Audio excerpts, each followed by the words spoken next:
नमस्कार दोस्तों, power study के इस यूट्यूब चैनल पर आप सभी का स्वागत है। जैसा कि लास्ट वीडियो में आपको 60 तक क्वेश्चन करा चुका हूं, ये फर्स्ट ग्रेड का कॉमर्स का मॉडल पेपर नंबर 1 है।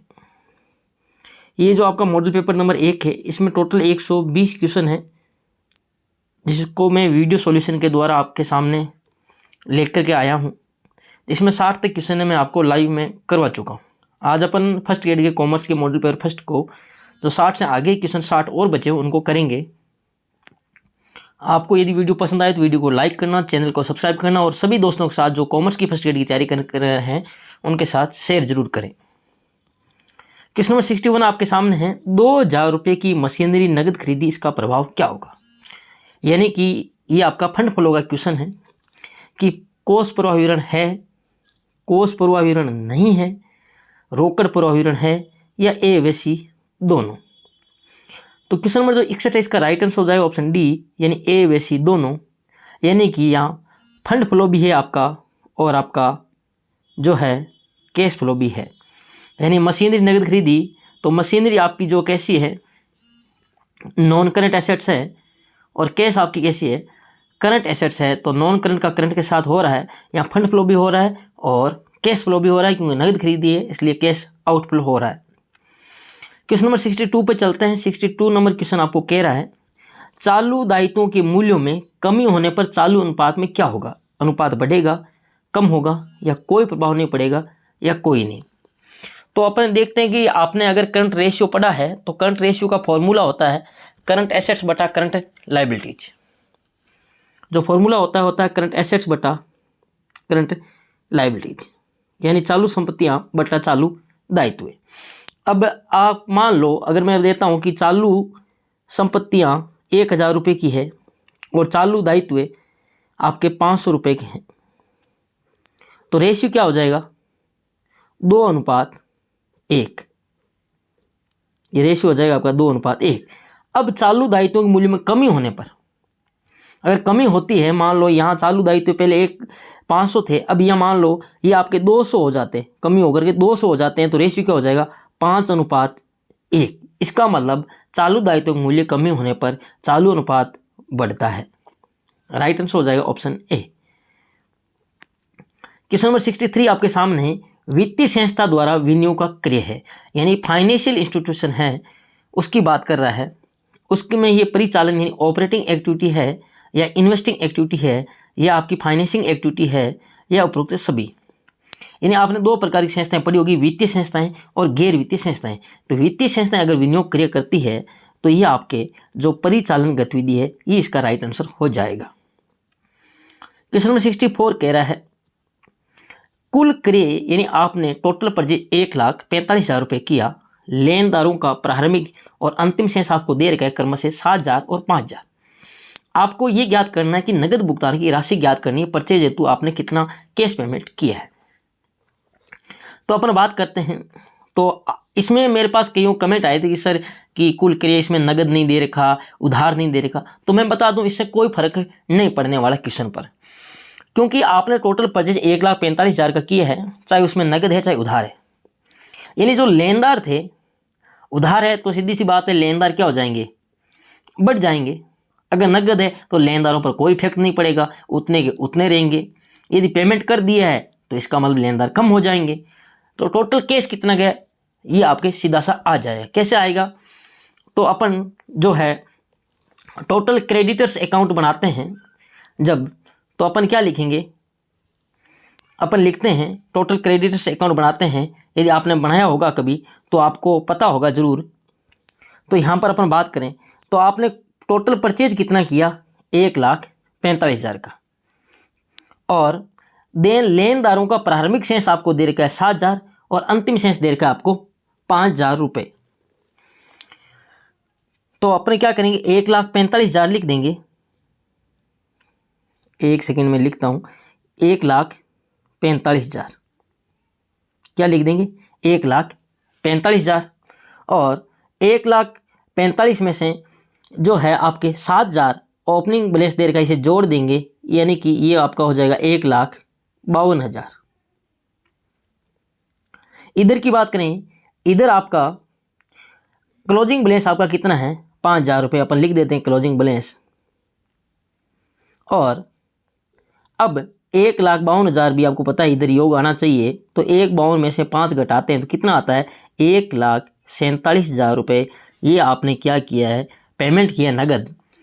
तो क्वेश्चन नंबर 64 का राइट आंसर हो जाएगा ऑप्शन सी, यानी 1,47,000। क्वेश्चन नंबर 65 है और अच्छा क्वेश्चन है, पीछे फर्स्ट ग्रेड में आ भी रखा है। लागत ज्ञात करने की विधि एवं प्रक्रिया क्या कहलाती है? कॉस्ट कहलाती है, कॉस्टिंग कहलाती है, कॉस्ट अकाउंटिंग या कॉस्ट अकाउंटेंसी। तो जो लागत ज्ञात करने की विधि एवं प्रक्रिया है वो आपके कहलाती है कॉस्टिंग। क्वेश्चन नंबर 66 आपके सामने है। परिचालन लागत लेखांकन संबंधित नहीं है, यानी कि ऑपरेटिंग कॉस्टिंग की बात कर रहा है, यानी जो सेवा से संबंधित होती है। तो सिनेमा उद्योग है, विद्युत वितरण उद्योग है, जहाज उद्योग है, होटल उद्योग। तो सिनेमा है, विद्युत है, होटल, ये सभी सेवा उद्योग संबंधित है, लेकिन जहाज उद्योग ये अलग है। आपका राइट आंसर हो जाएगा जहाज उद्योग। क्वेश्चन नंबर 67 आपके सामने। एक वस्तु की 200 इकाइयों की लागत दे रखी है 1,600 रुपये। यदि उस वस्तु की 400 इकाइयाँ बनाई जाती है तो लागत 2,000 रुपये आती है। आपको ज्ञात करनी है फिक्स्ड कॉस्ट। तो सबसे पहले अपन ज्ञात करते हैं वेरिएबल कॉस्ट, यानी परिवर्तनशील लागत है कितनी। तो अपन देखते हैं चेंज इन जो आपकी कॉस्ट में और चेंज इन यूनिट। कॉस्ट में चेंज कितना आया है 1,600 2,000 यानी कि 400 रुपये का। और चेंज इन यूनिट कितनी हुई है 200 थी, अब 400 यानी 200 का फर्क आया यूनिट में। यानी कि यूनिट में 200 का परिवर्तन और कॉस्ट में 400 परिवर्तन। तो काटते हैं तो ये आपका आ जाएगा 2 रुपये वेरिएबल कॉस्ट, यानी परिवर्तनशील लागत 2 रुपये पर यूनिट है। बाकी लागत है वो आपकी स्थिर लागत है। अब अपन देखते हैं तो जो 2,000 आपकी 400 इकाइयाँ हैं, तो 400 इकाइयों की वेरिएबल कॉस्ट कितनी हो जाएगी? 400 इकाइयों की वेरिएबल कॉस्ट हो जाएगी 400 इंटू 2 करते हैं तो यानी कि ये आपके आ जाएगी 800 रुपये। और 800 रुपये आपकी परिवर्तनशील लागत है, जबकि कुल लागत है 2,000। तो 2,000 में से 800 घटाते हैं तो आपकी जो क्या आ जाएगी फिक्स्ड कॉस्ट कितनी आ जाएगी 1,200 रुपये। इन राइट आंसर हो जाएगा ऑप्शन डी 67 का 1,200 रुपये।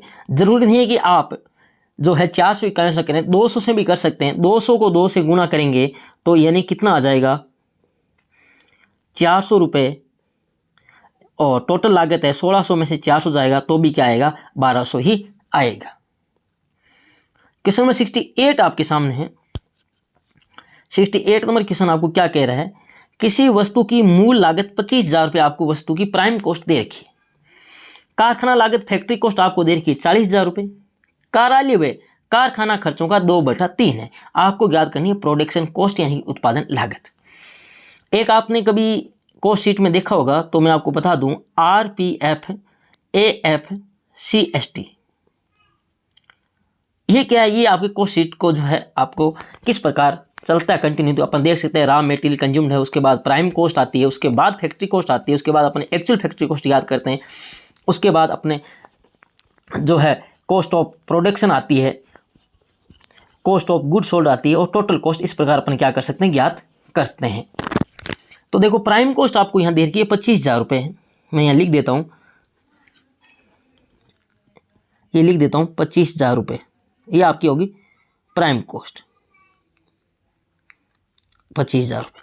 अब यहाँ बात करते हैं प्राइम कॉस्ट में अगर अपन फैक्ट्री के जो है खर्चों को जोड़ देते हैं, फैक्ट्री ओवरहेड को, तो आपके आ जाती है फैक्ट्री कॉस्ट। लेकिन अपन को पता नहीं है, अपन को फैक्ट्री कॉस्ट का पता है, फैक्ट्री कॉस्ट है 40,000। ये लो, यानी कि इनसे अंतर निकालते हैं बैलेंस इन फिगर, तो ये आता है 15,000 रुपये। यानी बैलेंस इन फिगर से 15,000 आया। ये 15,000 रुपये क्या आए हैं आपके लिए? ये आपके फैक्ट्री के जो खर्चे आए हैं वो आपके आगे कारखाना खर्च, यानी फैक्ट्री ओवरहेड, यानी कारखाना ऊपरी व्यय आपके आगे 15,000। और आपको कहा है कार्यालय व्यय कारखाना खर्चों का 2/3, यानी 15,000 का 2/3 कितना होता है? 15,000 इंटू 2/3 करेंगे तो ये आपका आ जाएगा 5 3 15 और 5 दूनी 10, यानी कि 10,000 रुपये आपके क्या हो जाएगा कार्यालय खर्चा। और कार्यालय खर्चों को अपन क्या कर देंगे, जोड़ देंगे इसके अंदर, किसमें? जो आपकी फैक्ट्री कॉस्ट आई उसमें, तो ये आपका आ जाएगा 40,000 में 10,000 जोड़ेंगे तो ये आपका 50,000 राइट आंसर हो जाएगा। तो राइट आंसर क्या हो जाएगा, ऑप्शन नंबर बी है, इसका राइट आंसर हो जाएगा 50,000 रुपये। क्वेश्चन नंबर 69 पे चलते हैं। क्वेश्चन नंबर 69 कह रहा है शीघ्र प्रयोग होने वाली सामग्री को FSND वर्गीकरण के तहत रखा जाता है। आपने FSND वर्गीकरण पढ़ा होगा, तो यहाँ शीघ्र प्रयोग वाली सामग्री की बात कर रहा है। तो 69 है, इसका राइट आंसर हो जाएगा ऑप्शन ए यानी कि F यानी कि फास्ट। क्वेश्चन नंबर 70 पर चलते हैं। ICWAI institute of cost and works accountants of India का प्रधान कार्यालय कहाँ स्थित है, दिल्ली, मुंबई, कोलकाता, जयपुर। ये आंसर आप सभी को आता होगा, राइट आंसर हो जाएगा ऑप्शन सी यानी कि कोलकाता। क्वेश्चन नंबर 71 अच्छा क्वेश्चन। चिट्ठा तिथि के समय बैंक संबंधी लेन देन को बढ़ा चढ़ाकर यानी लास्ट टाइम में दिखाना, ताकि विनियोगकर्ता क्या हो, आकर्षित हो कि बैलेंस शीट अच्छा है, यानी इसके पास अच्छा धन है, तो इन्वेस्टर उसमें इन्वेस्ट कर देते हैं उस कंपनी के अंदर। ये क्या कहलाता है, टीमिंग कहलाता है, काइटिंग कहलाता है, लेपिंग कहलाता है या कास्टिंग कहलाता है। इसका राइट आंसर हो जाएगा 71 का बी यानी ये कहलाता है आपका काइटिंग। ध्यान रखना, इंपॉर्टेंट क्वेश्चन है। क्वेश्चन नंबर 72 आपके सामने है। किन संस्थाओं पर वैधानिक अंकेक्षण यानी अनिवार्य अंकेक्षण लागू नहीं है, कंपनी पर, बैंकिंग पर, हिंदू एवं विभाजित परिवार पर और सहकारी समिति पर। यह भी अच्छा क्वेश्चन है और सिंपल क्वेश्चन है। 72 का राइट आंसर हो जाएगा सी यानी कि CHUF हिंदू अनडिवाइडेड फैमिली। बाकी पर कंपनी एक्ट 2013 है, बैंकिंग एक्ट 1949 है, सहकारी जो कोऑपरेटिव एक्ट है, सहकारी शाखा अधिनियम 1912, ये बाकी सब पर क्या होता है, लागू होता है। क्वेश्चन नंबर 73 आपके सामने। चालू अंकेक्षण का कार्य चालू अंकेक्षण व अंतिम अंकेक्षण के बीच के मध्य करवाए जाने वाला अंकेक्षण क्या कहलाता है, सामयिक अंकेक्षण, अंतिम अंकेक्षण, चिट्ठा अंकेक्षण या वार्षिक अंकेक्षण। तो यानी कि जो चालू अंकेक्षण और अंतिम अंकेक्षण के बीच का अंकेक्षण यानी कि इंटरिम ऑडिट यानी कि अंतरिम अंकेक्षण कहलाता है। बाकी सामयिक अंकेक्षण, चिट्ठा अंकेक्षण और वार्षिक अंकेक्षण तीनों एक ही है। क्वेश्चन नंबर 74 आपके सामने है। प्रमाणन का कार्य होता है वाउचिंग। मूल्यांकन के बाद, मूल्यांकन तथा सत्यापन के बाद, सत्यापन से पूर्व, मूल्यांकन तथा सत्यापन से पूर्व। इसका राइट आंसर हो जाएगा ऑप्शन डी यानी मूल्यांकन और सत्यापन से पहले किसका काम होता है, प्रमाणन का, वाउचिंग का काम होता है। क्वेश्चन नंबर 75 आपके अनुबंध अधिनियम 1872 से क्वेश्चन है। जब प्रस्ताव की स्वीकृति प्रस्ताव की शर्तों से हटकर दी जाती है तो ऐसा प्रस्ताव है, यानी कि आपने जो प्रपोजल रखा है उसको एक्सेप्ट तो किया गया, उसकी स्वीकृति दी गई है, लेकिन उन्हीं शर्तों पर नहीं जो शर्तें आपने रखी, बल्कि उन शर्तों से हटकर के दी जा रही है, तो ऐसा प्रस्ताव कहलाता है स्पष्ट प्रस्ताव, प्रति प्रस्ताव, स्थानांतरण प्रस्ताव या गर्भित प्रस्ताव। क्वेश्चन नंबर 75 पे इसका राइट आंसर हो जाएगा ऑप्शन सी यानी कि स्थानांतरण प्रस्ताव कहलाता है। क्वेश्चन नंबर नेक्स्ट 76 आपके सामने। अनुबंध अधिनियम 1872 की धारा 2H में किसकी परिभाषा दी गई है, यानी आपने पढ़ा होगा 2A से लेकर के 2J तक आपने, यानी 2A 2B, इसमें तो 2H में किसकी परिभाषा दी गई है, प्रस्ताव की, ठहराव की, अनुबंध की या व्यर्थनीय अनुबंध की। तो 76 इसका राइट आंसर हो जाएगा ऑप्शन सी यानी अनुबंध की परिभाषा दी गई है धारा 2H में। एक अनुबंध यदि निर्माण के बाद व्यर्थ हो जाता है तो वह किस नाम से जाना जाता है, यानी निर्माण के बाद व्यर्थ हुआ है तो व्यर्थनीय अनुबंध या अवैध अनुबंध, व्यर्थ अनुबंध या व्यर्थ ठहराव। क्वेश्चन नंबर 77 है, इसका राइट आंसर हो जाएगा ऑप्शन सी व्यर्थ अनुबंध। सिंपल क्वेश्चन है, आपको थोड़ा सा दिमाग लें। देखो ये एक अनुबंध यदि निर्माण के बाद व्यर्थ हो जाता है तो सीधी सी बात, अनुबंध सही है तभी तो अनुबंध का निर्माण हुआ है और उसके बाद किन्हीं कारणों से व्यर्थ हुआ है। तो व्यर्थनीय अनुबंध कौन सा होता है, व्यर्थ अनुबंध तो वो अनुबंध होता है जो क्या होता है, पीड़ित पक्षकार की इच्छा पर क्या होता है, परिवर्तनीय होता है। अवैध अनुबंध हो ही नहीं सकता, अवैध होता तो अनुबंध ही नहीं होता। ठहराव नहीं है क्योंकि ये क्या हो गया, अनुबंध का निर्माण हो गया। ऑप्शन बचा सी व्यर्थ अनुबंध। क्वेश्चन नंबर 78 आपके सामने है। राज्य उपभोक्ता संरक्षण परिषद में सदस्यों की अधिकतम संख्या कितनी हो सकती है, 15, 10, 20 या 36। अधिकतम संख्या का पूछा है राज्य उपभोक्ता संरक्षण परिषद में। 78 नंबर क्वेश्चन है, इसका आंसर हो जाएगा राइट बी यानी कि 10। क्वेश्चन नंबर 79 आपके सामने, उपभोक्ता संरक्षण अधिनियम 2019 के तहत जिला मंच कितने रुपए तक की मामलों की सुनवाई कर सकता है? 1 करोड़ तक, 50 लाख तक, 20 लाख तक, 10 लाख तक। तो इस क्वेश्चन में काफ़ी स्टूडेंट को डाउट है, तो मैं आपका डाउट क्लियर कर देता हूं कि जो उपभोक्ता संरक्षण अधिनियम 2019 है उसके तहत पहले ये राशि 1 करोड़ तक रखी गई थी, लेकिन अब वर्तमान में 1 करोड़ नहीं है, इसको संशोधन करके क्या कर दिया गया है, 50 लाख कर दिया गया है। तो ध्यान रखना, राइट आंसर ऑप्शन बी होगा 50 लाख। क्वेश्चन नंबर 80 नंबर आपके सामने, विश्व उपभोक्ता दिवस कब मनाया जाता है? 15 मार्च को, 24 दिसंबर को, 20 जुलाई को या 1 मार्च को? तो आपको पता है राष्ट्रीय उपभोक्ता दिवस और विश्व उपभोक्ता दिवस दोनों अलग अलग तिथि को मनाया जाता है। तो यहाँ बात चल रही है विश्व उपभोक्ता दिवस, इसका आपका राइट आंसर हो जाएगा ऑप्शन ए 15 मार्च। राष्ट्रीय उपभोक्ता दिवस कब मनाया जाता है, इसके लिए आप मुझे क्वेश्चन जो है इसका आप आंसर कमेंट बॉक्स में कमेंट करके मुझे बताए देंगे। क्वेश्चन नंबर 81 आपके सामने है, कुंटज ओडोनल ने अपनी पुस्तक प्रबंध के सिद्धांत में नियोजन के कितने सिद्धांत दिए हैं? 10, 14, 8 या 6? तो कुंटज ओडोनल ने अपनी पुस्तक प्रबंध के सिद्धांत में नियोजन के जो आपके 14 सिद्धांत दिए हैं। क्वेश्चन नंबर 82 आपके सामने है, नियोजन फ्यूचर को पकड़ने के लिए बनाया गया पिंजरा है, यह कथन किसका है? अच्छा क्वेश्चन है, कई बार एग्जाम में आया है क्वेश्चन कि नियोजन है और भविष्य को पकड़ने के लिए बनाया गया पिंजरा है। स्टोनर का, स्पीडी का, एलन का, डरकर का? तो क्वेश्चन में 82 इसका राइट आंसर हो जाएगा ऑप्शन सी, यानी कि ये आपका क्वेश्चन है लुइस एलन का। क्वेश्चन में 83 काफी अच्छा क्वेश्चन है, इंपॉर्टेंट क्वेश्चन है, ध्यान रखना। रेखा एवं स्टाफ संगठन में विशेषज्ञ कौन होते हैं? रेखा होते हैं, स्टाफ होते हैं, या ए बी दोनों, या कोई नहीं? इसका आपका जो राइट आंसर हो जाएगा ऑप्शन बी, यानी जो विशेषज्ञ होते हैं वो स्टाफ होते हैं। निर्देशन की तकनीक नहीं है, निर्देशन की 4 तकनीकें हैं, आपको बताना इसमें से कौन सी तकनीक नहीं है। पर्यवेक्षण है, अभिप्रेरणा है, अनुवर्तन ये नहीं है, नेतृत्व भी है। तो राइट आंसर हो जाएगा ऑप्शन सी, यानी अनुवर्तन, ये निर्देशन की तकनीक नहीं है। निर्देशन की 3 तकनीकें तो यहाँ मैं बता चुका हूँ, पर्यवेक्षण, अभिप्रेरणा और नेतृत्व। चौथी तकनीक कौन सी है वह आप मुझे कमेंट बॉक्स में कमेंट करके बताएं।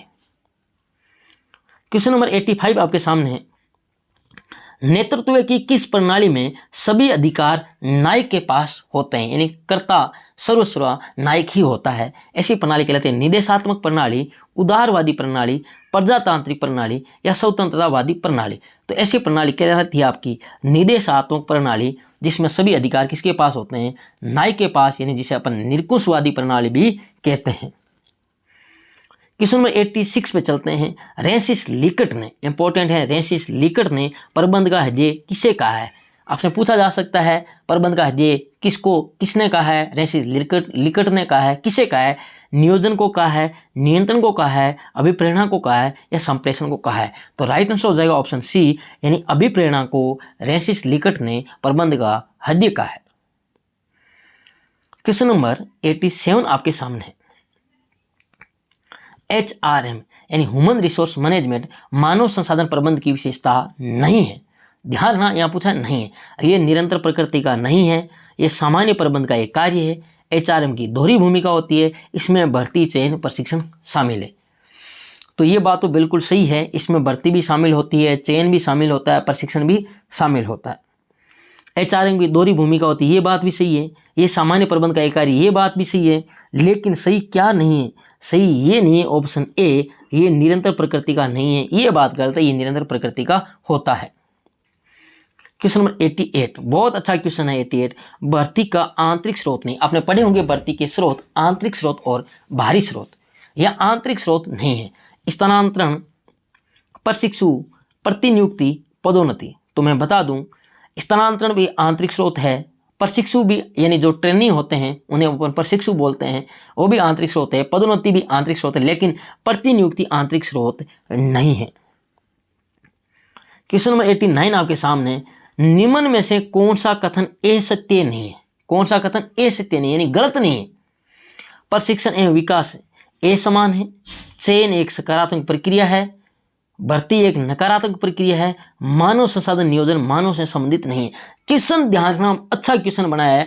कौन सा कथन ए सत्य नहीं है, यानी कौन सा कथन गलत नहीं है, यानी कि इसमें 3 कथन तो गलत है, एक कथन सही है, तो आपको सही कथन देखना है। तो चयन कैसी है, एक सकारात्मक प्रक्रिया है, बताओ देखें, चयन सकारात्मक और नकारात्मक होती है, ये बात तो गलत है। भर्ती एक नकारात्मक प्रक्रिया, ये बात भी गलत है, भर्ती सकारात्मक होती है।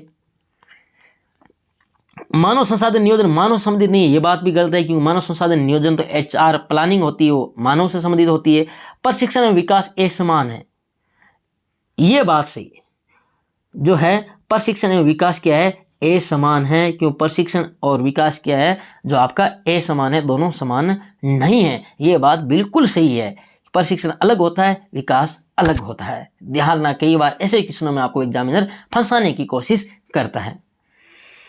क्वेश्चन नंबर 90 आपके सामने, उद्यमिता शब्द की उत्पत्ति लैटिन भाषा के किस शब्द से हुई है, यानी आपको बता रहा है कि लैटिन भाषा के शब्द से हुई है, लेकिन किस शब्द से हुई है, एंटरप्रेन्योर, एंटरप्रेंडे, एंटरप्रेन्योरशिप, एंटरप्राइजेज। तो राइट आंसर हो जाएगा इसका एंटरप्रेंडे, यानी कि ऑप्शन बी। क्वेश्चन नंबर 91 पे चलते हैं अपने, और एक अच्छा क्वेश्चन उद्यमिता का, नवाचार उद्यमिता का विशिष्ट उपकरण है, ये कथन किसका, इंपॉर्टेंट क्वेश्चन है, हूबहू क्वेश्चन पूछा जाता है। नवाचार उद्यमिता का विशिष्ट उपकरण है, कथन किसका है, हॉवर्ड जॉनसन का है, पीटर ड्रकर का है, रॉबिन्स का है, या आपके जोसेफ शुम्पीटर का है। तो 91 का राइट आंसर हो जाएगा ऑप्शन बी, यानी पीटर ड्रकर का। कई बार अपन नवाचार देखते ही जोसेफ शुम्पीटर पर टिक लगा देते हैं, तो ध्यान रखना क्वेश्चन पूरा पढ़ना है, क्या कहा है, कथन कौन सा है। क्वेश्चन नंबर 92 आपके सामने, विश्व उद्यमी दिवस कब मनाया जाता है, 15 अगस्त, 1 जुलाई, 21 अगस्त या 1 जनवरी। तो ध्यान रखना, विश्व उद्यमी दिवस है आपके 21 अगस्त को मनाया जाता है। क्वेश्चन नंबर 93 आपके सामने है, आर्थिक पर्यावरण को प्रभावित करने वाले गैर आर्थिक घटक नहीं है, पूंजी निर्माण, सांस्कृतिक पर्यावरण, तकनीकी वातावरण, वैधानिक पर्यावरण। क्वेश्चन नंबर जो आपका 93 है, इसका राइट आंसर हो जाएगा ऑप्शन ए, पूंजी निर्माण, ये आपका गैर आर्थिक घटक नहीं है, बाकी सभी आपके गैर आर्थिक घटक है, ये आपका आर्थिक घटक है, ध्यान रखना। क्वेश्चन नंबर 94 आपके सामने है, भारतीय अर्थव्यवस्था की विशेषताएं हैं, नियोजित और मिश्रित अर्थव्यवस्था है, निर्धनता का दुष्चक्र, कृषि की प्रधानता, उपरोक्त सभी। तो ये सभी सारा सही लग रहा है, तो राइट आंसर हो जाएगा ऑप्शन डी, यानी उपरोक्त सभी। आप मुझे कमेंट करके बताना कि निर्धनता का दुष्चक्र है, ये कथन किसने कहा है। क्वेश्चन नंबर 95, ऐसी अर्थव्यवस्था जिसमें निर्यात व आयात नहीं होता है, खुली अर्थव्यवस्था, बंद अर्थव्यवस्था, साम्यवादी अर्थव्यवस्था या संयुक्त अर्थव्यवस्था। सिंपल क्वेश्चन है, राइट आंसर हो जाए ऑप्शन बी, बंद अर्थव्यवस्था, क्लोज्ड इकोनॉमी। क्वेश्चन नंबर 96, अर्थव्यवस्था के किस क्षेत्र को कृषि एवं कृषि संबंध क्षेत्र कहा जाता है, प्राथमिक क्षेत्र को, द्वितीयक क्षेत्र को, तृतीयक क्षेत्र को या उपरोक्त सभी। तो आपको पता होगा कृषि से संबंधित जो क्षेत्र है वो आपका है प्राथमिक क्षेत्र, राइट आंसर हो जाएगा ऑप्शन ए। जो द्वितीय क्षेत्र होते हैं उद्योगों संबंधी होते हैं, और तृतीय क्षेत्र होते हैं वो आपके सेवा संबंधी होते हैं। क्वेश्चन नंबर 97 आपके सामने, वित्तीय वर्ष 2022-23 में राजकोषीय घाटा GDP का अनुमानित कितना रखा गया है, 97, इसका राइट आंसर हो जाएगा ऑप्शन सी, 6.4%। सीधा सा आपको याद करना है, समझने की इसमें कोई बात है नहीं। क्वेश्चन नंबर 98 आपके सामने, FRBM एक्ट 2003 को कब प्रभाव में लाया गया। आप मुझे कमेंट बॉक्स में कमेंट करके FRBM की फुल फॉर्म भी आप कमेंट करना, ताकि कई बार, क्योंकि फर्स्ट ग्रेड में कई बार इसकी FRBM की फुल फॉर्म पूछी जा चुकी है इस एक्ट की। तो 2003, 2004, 2007 या 2020। क्वेश्चन नंबर 98 है, इसका ध्यान रखना, आंसर है ऑप्शन बी, यानी FRBM एक्ट 2003 है, लेकिन प्रभाव में कब से आया, 2004 में। क्वेश्चन नंबर 99 आपके सामने है, आर्थिक नीति के उद्देश्य हैं, बताइए। देखिए, आर्थिक इकोनॉमिक पॉलिसी के क्या उद्देश्य हैं, उत्पादन में वृद्धि, आर्थिक स्थायित्व, निर्यातों में वृद्धि या उपरोक्त सभी। तो सिंपल सा क्वेश्चन, राइट आंसर डी, यानी ये सभी आपके इकोनॉमिक पॉलिसी लाने के उद्देश्य होते हैं। क्वेश्चन नंबर 100 आपके सामने है और एक अच्छा क्वेश्चन, हिन्नार्थ प्रबंधन अथवा घाटे की वित्त व्यवस्था की अवधारणा किसने दी? जेएम किन्स ने दी, एडम स्मिथ ने दी, अल्फ्रेड मार्शल ने दी या दादा भाई नौरोजी ने दी? तो यहाँ राइट आंसर हो जाएगा ऑप्शन ए, जेएम किन्स ने जो है आपकी अवधारणा दी हिन्नार्थ प्रबंधन अथवा घाटे की वित्त व्यवस्था की। क्वेश्चन नंबर 101 आपके सामने है, निम्न में सही सुमेलित नहीं है। इंपॉर्टेंट क्वेश्चन है, वेरी इंपॉर्टेंट क्वेश्चन, मैं बता दूं आपको, ध्यान हर हाल में याद करना, इसे छोड़ना मत। सही सुमेलित नहीं है। अवसर लागत का सिद्धांत किसने दिया? एबलर ने दिया या नहीं दिया? सामान्य संतुलन सिद्धांत ओहली ने दिया या नहीं दिया? तुलनात्मक लागत सिद्धांत रिकार्डो ने दिया या नहीं दिया? निरपेक्ष लागत सिद्धांत मार्शल ने दिया या नहीं दिया? तो ध्यान रखना, इंपॉर्टेंट क्वेश्चन है। इसमें जो आपका है अवसर लागत का सिद्धांत, अवसर हेबलर, यानी अवसर हेबलर, ऐसे याद करना, अवसर हेबलर, ये राइट है इसका। सामान्य संतुलन सिद्धांत ओहली ने दिया, ये भी राइट है। तुलनात्मक रिकार्डो, तुलना यानी रिकार्डो, ये भी आपका सही है। तो गलत कौन सा है? निरपेक्ष लागत सिद्धांत, ये मार्शल का नहीं है। ये किसका है आप मुझे कमेंट बॉक्स में कमेंट करके बताएंगे। ऑप्शन डी इसका राइट आंसर हो जाएगा। इसका आंसर आप मुझे कमेंट में बताना देंगे। क्वेश्चन नंबर 102, भारतीय निर्यात आयात बैंक यानी एक्जिम बैंक की स्थापना कब की गई? 1 जनवरी 1982, 1 जुलाई 1981, 1 जनवरी 1981, 15 जुलाई 1975। क्वेश्चन नंबर 102 है, इसका आपका राइट आंसर हो जाएगा ऑप्शन ए, यानी 1 जनवरी 1982 को भारतीय निर्यात आयात बैंक की स्थापना की गई। क्वेश्चन नंबर 103 आपके सामने है, विदेशी व्यापार को नियंत्रित करने हेतु फेरा के स्थान पर फेमा को कब लागू किया गया?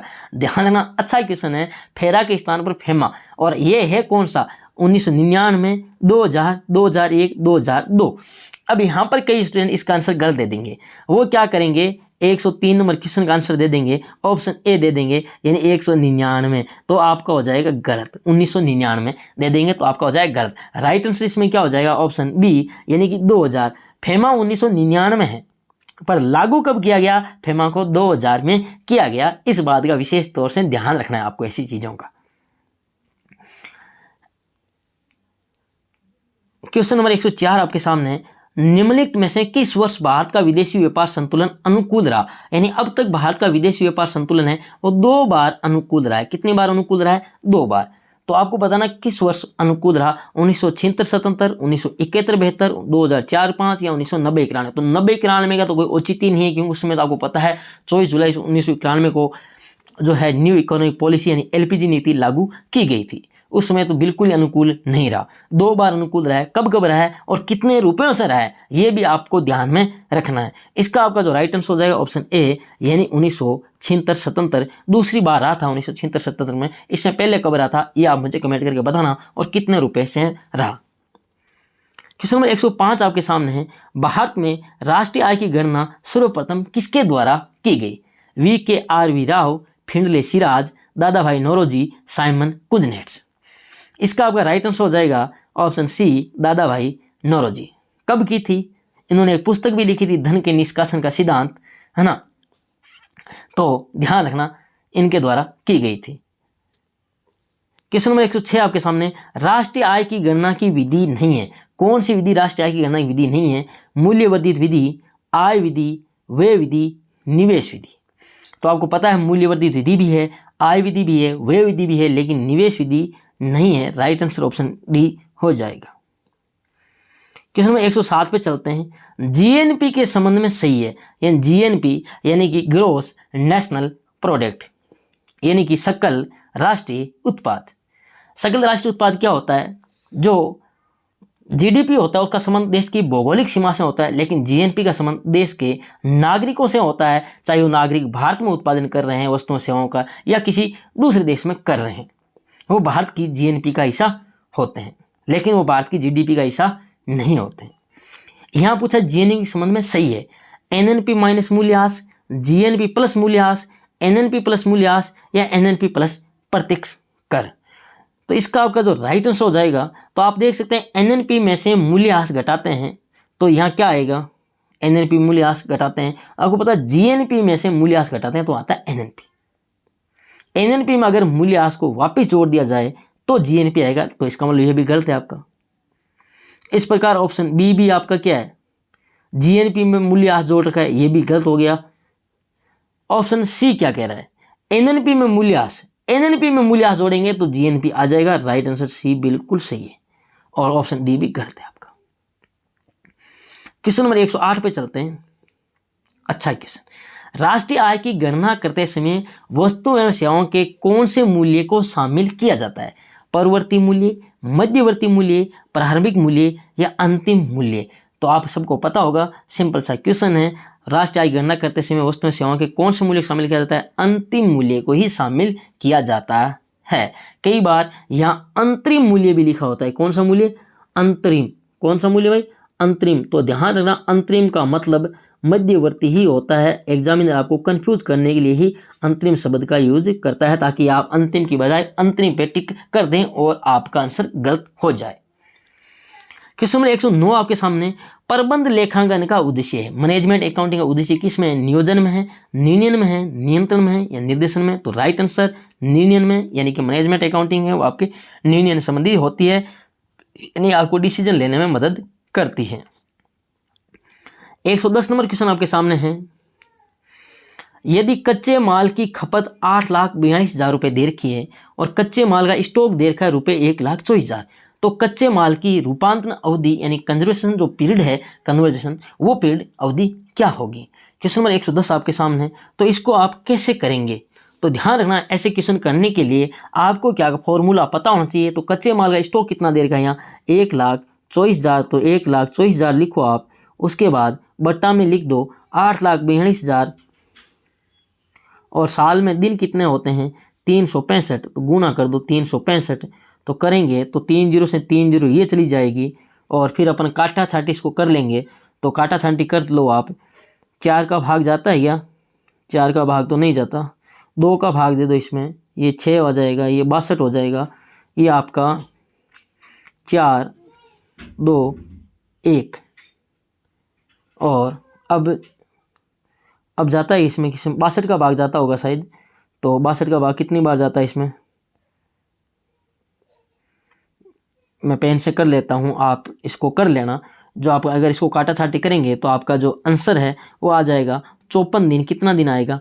54 डेज, यानी कि 54 दिन आपका राइट आंसर हो जाएगा, 54 डेज। तो आंसर ऑप्शन ए राइट हो जाएगा। इसको आप काटा छाटी कर लेना। क्वेश्चन नंबर 111 आपके सामने है। पूंजी बजट निर्णयों का प्रकार नहीं है। अच्छा क्वेश्चन है, पूंजी बजट निर्णयों का प्रकार नहीं है। स्वीकृति, ए स्वीकृति निर्णय है, आपने पढ़ा होगा। ए प्रत्यावर्ती निर्णय, इसके बारे में आपको पहले बता चुका हूँ। परस्पर अपवर्जित निर्णय और पूंजी संभाजन निर्णय, मैं इन चारों के बारे में आपको बता चुका हूँ। यदि आपने कैपिटल बजटिंग की एमसीक्यू सीरीज देखी है तो उसमें आपको डिटेल में इसमें बता चुका हूँ। तो आपको मैंने बताया था कि ए प्रत्यावर्ती निर्णय कोई निर्णय नहीं होता। बाकी ये जो स्वीकृति, ए स्वीकृति, परस्पर अपवर्जित निर्णय और पूंजी संभाजन निर्णय और अप्रत्यावर्ती निर्णय, ये क्या होता है, इसके बारे में आपको डिटेल में बता चुका हूँ। इसलिए आप कैपिटल बजटिंग वाला वीडियो देख लेना। क्वेश्चन नंबर 112 आपके सामने, एक साधारण वर्ष में 53 रविवार होने की प्रायिकता क्या है? यानी 53 संडे होने की प्रायिकता क्या है? ऑप्शन आपके सामने है। तो आपको पता होना चाहिए कि एक साधारण वर्ष होता है, उसमें दिन कितने होते हैं। सीधी सी बात है, एक साधारण वर्ष में दिन कितने होते हैं? तो आपको पता है कि सप्ताह के दिन कितने होते हैं? 52। जो आपको पता है एक वर्ष में कितने सप्ताह होते हैं? 52 सप्ताह होते हैं। कितने सप्ताह होते हैं भाई? 52 सप्ताह होते हैं। एक वो साल में कितने सप्ताह होते हैं? 52 सप्ताह होते हैं और 52 वीक होते हैं। और आपको पता है कि जो वार होते हैं, वार कितने होते हैं? 7 होते हैं। वार कितने होते हैं? 7 होते हैं। सीधी सी बात है, क्या वार कितने होते हैं? 7। और सप्ताह में जो आपके है एक वर्ष में सप्ताह कितने होते हैं? 52। तो यानी 52 के 52 संडे तो आएंगे, इसमें तो कोई शक नहीं है। 52 संडे तो हर हाल में होंगे। अब जो बचा एक दिन, जो एक्स्ट्रा एक दिन बचा, यानी आपके साल में साधारण वर्ष में दिन होते हैं 365। अगर 365 में अपन भाग दें 7 का, देखो 365 में भाग दें 7 का, तो 5 7 35, बच्चा 1 15, यानी 7 दूनी 14, यानी 52 तो आगे संडे आएंगे। बचा एक दिन, ये एक दिन संडे भी हो सकता है, मंडे भी हो सकता है, यानी 7 बार में से कोई सा भी बार हो सकता है एक दिन। तो प्रायिकता क्या हो जाएगी? 1/7। ऑप्शन बी राइट हो जाएगा 112 नंबर का। क्वेश्चन नंबर 113 आपके सामने है। उपभोक्ता व्यवहार को प्रभावित करने वाला मनोवैज्ञानिक घटक नहीं है, यानी कंज्यूमर बिहेवियर को प्रभावित करने वाला मनोवैज्ञानिक साइकोलॉजिकल जो है इफेक्ट नहीं है। अभिप्रेरणा, जीवन शैली, अधिगम, अवबोधन। क्वेश्चन नंबर 113 का राइट आंसर हो जाएगा ऑप्शन बी, यानी कि जीवन शैली। ये आपकी जो है ये मनोवैज्ञानिक घटक नहीं है, साइको बाकी सब अभिप्रेरणा मोटिवेशन है, उसकी लर्निंग है या उसका अवबोधन है, समझने की योग्यता है, ये सब मनोवैज्ञानिक घटक है। क्वेश्चन नंबर 114 है वो आपके सामने है। किसी वस्तु के ग्राहकों को समान प्रवृत्ति गुणों के आधार पर समजातीय खंडों में विभाजित करना क्या कहलाता है? बहुत अच्छा क्वेश्चन है। बाजार अनुसंधान नहीं, विपणन अनुसंधान नहीं, बाजार विभक्तिकरण बिल्कुल मार्केट सेगमेंटेशन यानी मार्केट सेगमेंट कहलाता है। बाजार विभक्तिकरण ये आपका राइट आंसर हो जाएगा। उपयुक्त सभी ये भी नहीं होगा, राइट आंसर ऑप्शन सी हो जाएगा। यानी समान प्रकार के ग्राहकों गुणों या रुचियों उनके इच्छाओं के आधार पर क्या करना, खंडों में विभाजित करना बाजार विभक्तिकरण कहलाता है। क्वेश्चन नंबर 115 आपके सामने, विज्ञापन में संदेश प्रस्तुत किया जाता है व्यक्तिगत ए वे भी दोनों या कोई नहीं। आपने एडवर्टाइजमेंट देखा होगा तो आप सबको पता है विज्ञापन में जो संदेश होता है ए व्यक्तिगत ही होता है। यानी व्यक्ति आपके सामने कोई आकर के नहीं बताता कि मैं आपको एडवर्टाइजमेंट पेश कर रहा हूँ, आप टीवी में एड वगैरह देखते हैं। क्वेश्चन नंबर 116 आपके सामने, समग्र गुणवत्ता प्रबंध यानी TQM टोटल क्वालिटी मैनेजमेंट के डेमिंग ने कितने सिद्धांत बताए? डोमिंग है, कितने सिद्धांत बताए हैं? 10, 12, 14, 20। क्वेश्चन नंबर 116 है, इसका राइट आंसर हो जाएगा ऑप्शन सी, यानी कि 14 सिद्धांत बताए हैं। क्वेश्चन नंबर 117 पे चलते हैं। मांग पूर्वानुमान के निर्धारक घटक हैं अवधि, वस्तुओं का वर्गीकरण, बाजार में स्थायित्व, उपरोक्त सभी। तो राइट आंसर हो जाएगा ऑप्शन डी, यानी कि मांग अगर डिमांड जो है फोरकास्टिंग कितनी होगी अपन उसका निर्धारण करते हैं, तो अवधि क्या है उसकी, वस्तुओं का वर्गीकरण क्या है, बाजार में स्थायित्व है कि नहीं, उसके आधार पर अपन उसकी वस्तु की कोई डिमांड है उसकी फोरकास्टिंग करते हैं, तो उपरोक्त सभी हो जाएगा। क्वेश्चन नंबर 118 आपके सामने है। वस्तु एवं सेवा कर GST goods and service tax वस्तु एवं सेवा कर कब लागू किया गया? 1 जुलाई 2016 नहीं, 1 जुलाई 2017 बिल्कुल करेक्ट आंसर ऑप्शन बी हो जाएगा। क्वेश्चन नंबर 119 आपके सामने, सही सुमेलित नहीं है। संतुलित बजट कुल आय बराबर कुल व्यय, ये बात तो बिल्कुल सही है, संतुलित बजट है, कुल आय और व्यय बराबर है। तो बचत बजट कुल आय अधिक है व्यय कम है, तो बिल्कुल ये बात भी सही है, ऑप्शन सी। प्राथमिक घाटा राजकोषीय घाटा प्लस ब्याज की अदायगी, ये बात गलत है, ये बात गलत है, याद रखना। राजकोषीय घाटा प्लस ब्याज की अदायगी नहीं होगा। और घाटे का बजट कुल आय कुल व्यय ज़्यादा है, तो ये बात भी आपकी सही है, राइट आंसर हो जाएगा सी। क्वेश्चन 120, RBI की लेखा अवधि है जनवरी से दिसंबर, मार्च से अप्रैल, अप्रैल से मार्च, जुलाई से जून। तो जो RBI की लेखा अवधि थी, पहले लेखा अवधि जुलाई से जून हुआ करती थी, लेकिन हाल ही में RBI की लेखा अवधि को संशोधित कर दिया गया है, ये बात भी ध्यान रखना। अब जो RBI की लेखा अवधि है वो वित्तीय वर्ष की तरह अप्रैल से मार्च ही है, यानी 1 अप्रैल से 31 मार्च है। पहले जुलाई से जून हुआ करती लेकिन अब नहीं है। तो ये थे आपके मॉडल पेपर फर्स्ट के 120 क्वेश्चन। 60 क्वेश्चन मैं पहले करवा चुका हूँ, 60 क्वेश्चन मैंने इस वीडियो में करा दिए। यदि आपको वीडियो पसंद आया तो वीडियो को लाइक करना, पावर स्टडी के इस चैनल को सब्सक्राइब करना और ज़्यादा से ज़्यादा संख्या में शेयर करना। धन्यवाद। जय हिंद, जय भारत।